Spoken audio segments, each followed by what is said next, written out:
মেয়ে আমাদের পছন্দ হয়েছে। ও, ছেলেকেই তো জিজ্ঞেস করিনি, তোর পছন্দ হয়েছে? আলহামদুলিল্লাহ। আলহামদুলিল্লাহ। মেয়ে যেহেতু আমাদের পছন্দ হয়ে গেছে, সেহেতু আজকে কাবিনটা করাই ফেলতে চাই। কি বলেন হেকমত সাহেব? ও, আপনাদের ছেলে পছন্দ হয়েছে কিনা সেটা তো শুনলাম না। ছেলেকে কি পছন্দ হয়? আমাদের পছন্দ হয়েছে, কিন্তু কিন্তু মানে তোমরা বাচ্চারা চলে আসছো কাবিন করতে, গার্জিয়ান লেভেলের কি আসলে ভালো হতো না? কি বলে, ছেলের বাবা আমি আমি নিজে চলে আসছি, আরো গার্জিয়ান লাগবে?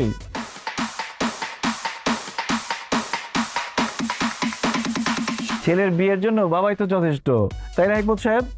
বাবা মানে মানে তো তুমি মানে তুমি, আরে আমি তো মনে করছি তুমি সর্বোচ্চ ছেলের বড় ভাই বাবা। বাবা